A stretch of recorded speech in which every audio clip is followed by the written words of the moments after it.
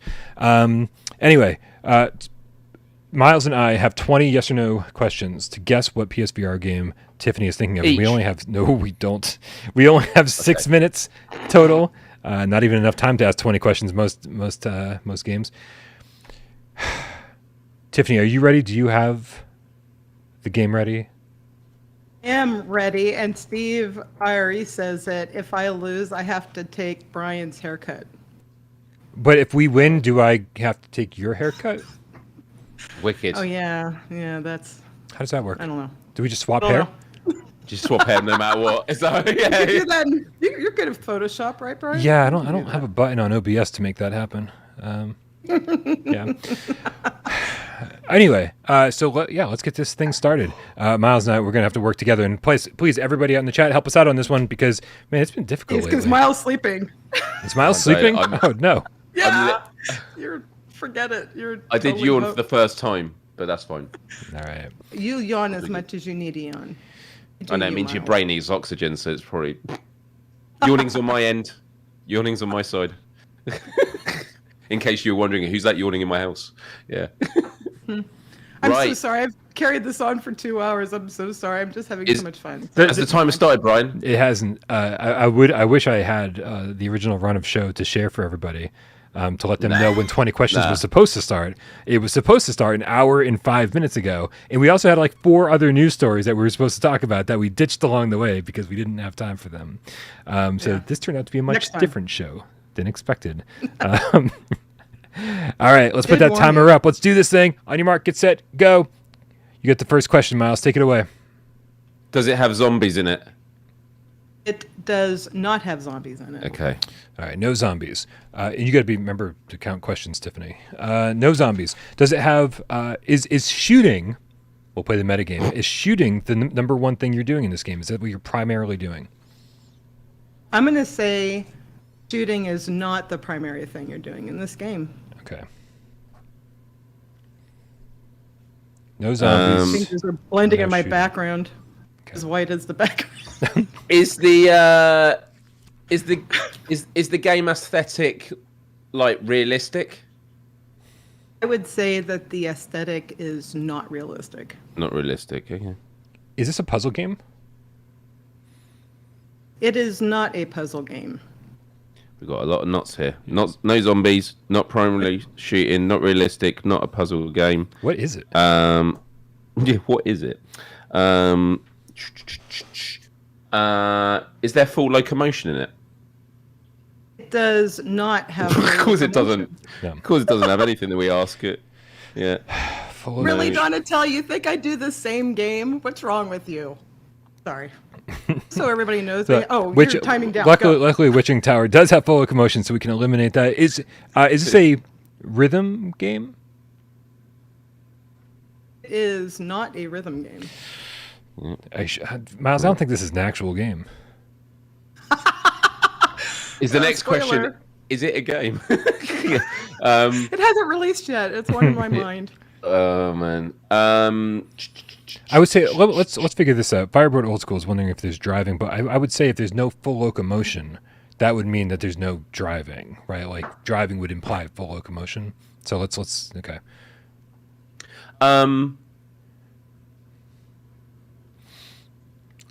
Want to get Did controllers? is the developers of this game? Is this the only PlayStation VR game they've made? It is the only PlayStation we got something. VR game. Okay. Whether that's helpful, that's another thing. But Is there multiplayer of any kind in this game? There is no multiplayer. Ruh-roh. Argosoft got it. It's our next game. Wait. Did you say Vargosoft got it? Because they asked if it was Skydance's Oh, next game. I was gonna say like, wait, that just gave it away. You just told us. It's no, sorry. is I didn't know you weren't being serious. is the game first person? As in, the opposite would be the character you're controlling is down in front of you. So I is would it first say person? Gotcha. it is yes and first person. Okay. Okay. That's the question that we always ask and never explain it, right? Yeah.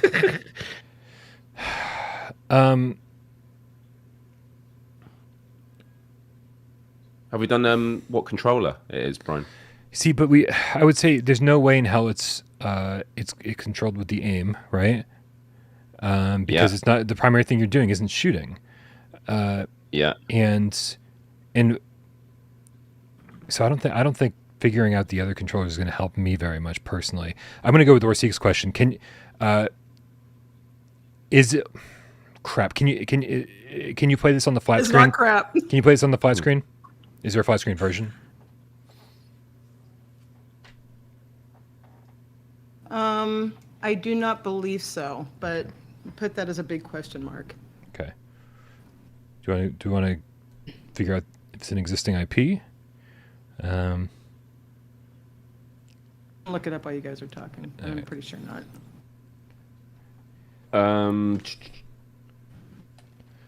Or if the controller question helps you, then by all means go for it.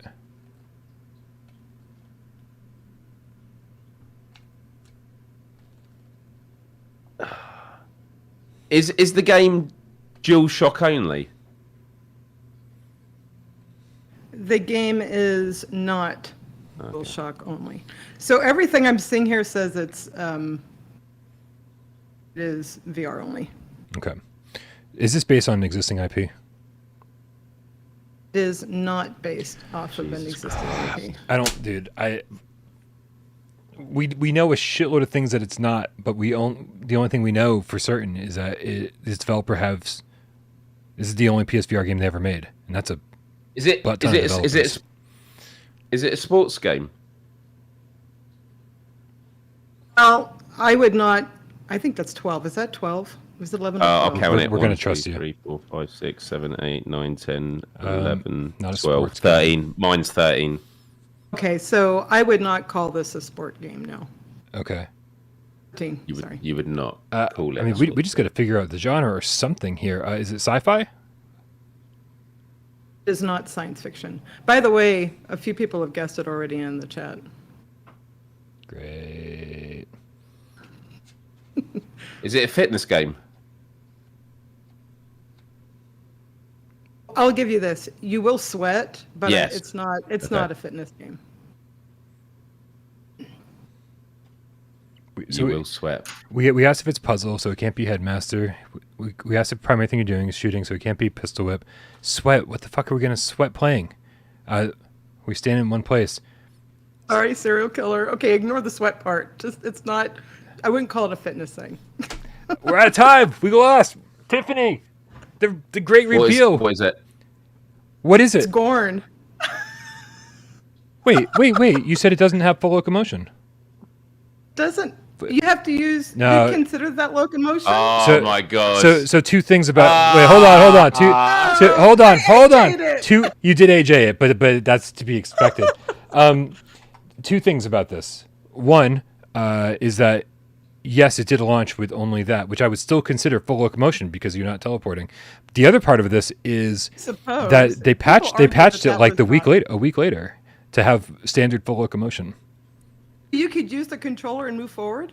You just push the move button and move like every other Oh, game. I'm sorry, everybody. That was my bad. But no, It's all right. I thought they kept it with the Servios hand controllers. I'm Thanks, zombie. I gotta say though, I don't think I would have gotten it even if you had said full locomotion.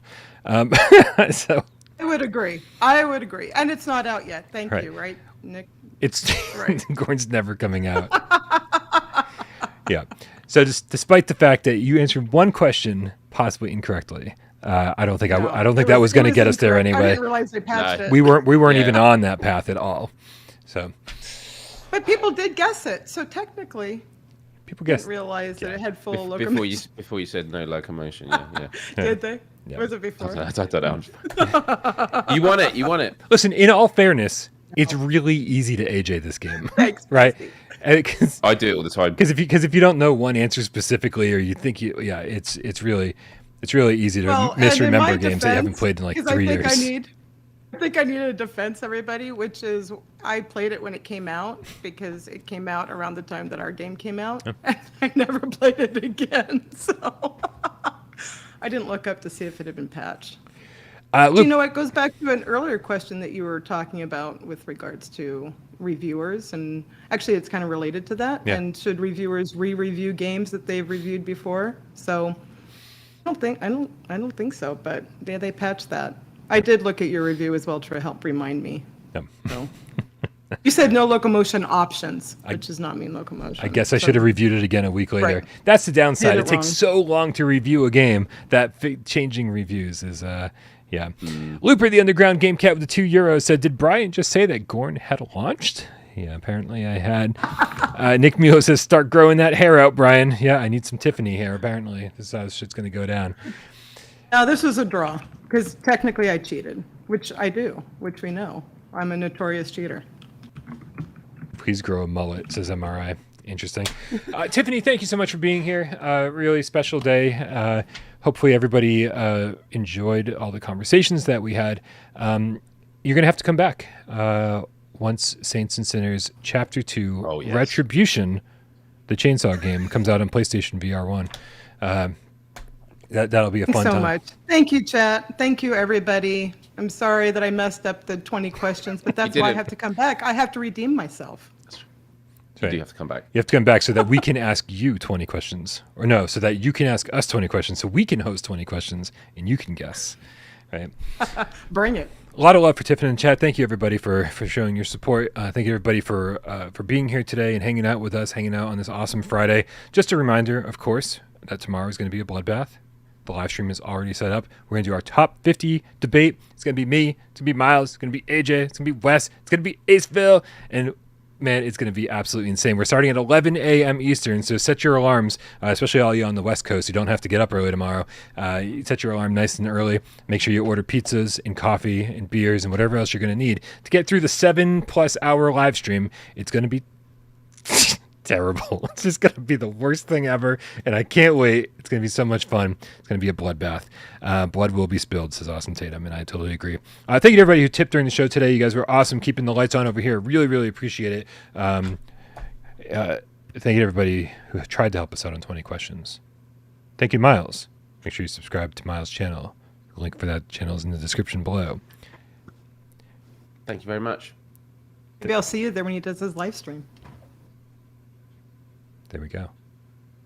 Are you streaming tonight? What's happening? Me? Yeah, you're not streaming tonight. I'm sorry. No, I'm literally going to bed as soon as this ends. Nice. Genetic Blast Me, the Squid Positive Talk Cat within chat with the $5 tip says, wonderful, Tiff-tastic stream. I made my first sci-fi corridor during this. He's making some stuff in dreams, I'm assuming. So. Hey, where's my dreams paper? Is that around here somewhere? Where's this one? No. This one? No. This one? No. Oh, wait, I found it. Yeah, there we go. Dreams. Very good. That's awesome. And thank you, everybody who sat back and watched the shows. Didn't say a goddamn word. We know you're out there, and we love you just as much. Let's get out of here, you guys. Bye-bye. Have a good weekend, everybody. See you tomorrow. Everyone. What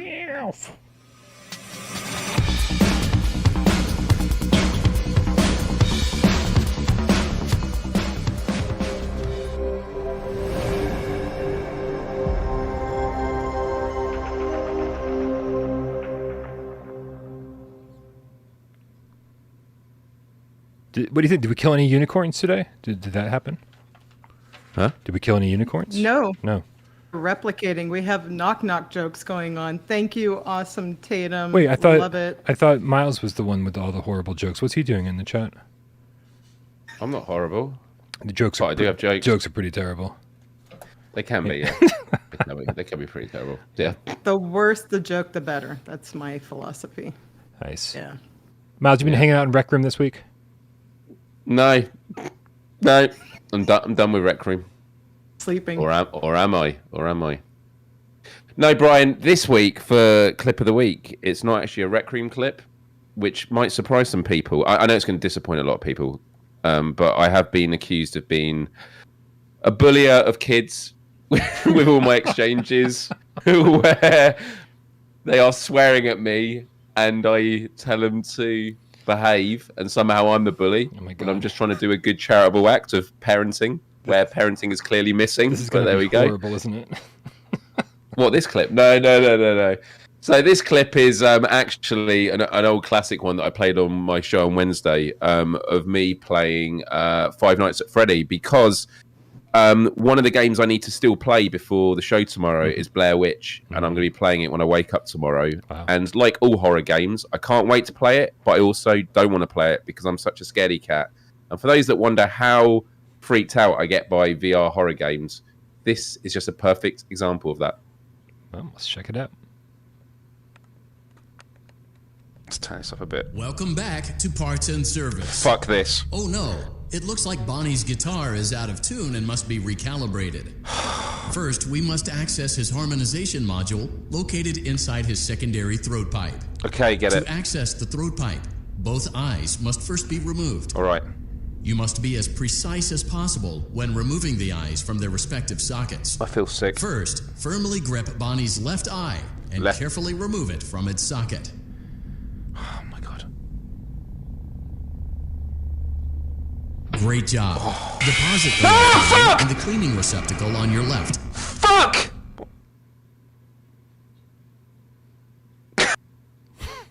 God, Jesus. No. Very nice. Terrifying. I gotta say, terrifying. Right? It's like when you know that these animatronics can kill you, and you have to get that close to them. Terrifying. I don't believe anyone who says that Five Nights isn't scary. I'm sorry. Oh man, it is so tense. Because you just, like, they're massive. They're massive. When it's sat next to you in VR, it's huge. And just a bit of context for those who've watched that on that clip.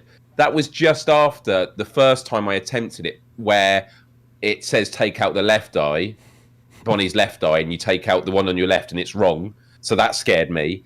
And that's why I was so happy as soon as I grabbed out of Bonnie's left eye, then I then put it in the little thing to my right, thinking, oh yeah, I've done it. And then when that came up, it was just like, no, you need to just listen to the instructions. Right, Brian? Amazing. Absolutely amazing. I couldn't handle I remember when Five Nights at Freddy was a big thing on the phones, and and I couldn't play that. The Five Nights at was Freddy hard. one that is the Fox one in the ventilation Yes. shafts, Yeah. where you're constantly looking and it's, oh man. Yep. Oh man. I wonder if that's on my list. I guess we'll find out tomorrow. It's going to be good. Bring pizza, everyone. Bloodbath. Love it. Good night, everyone. We love you all. Everybody.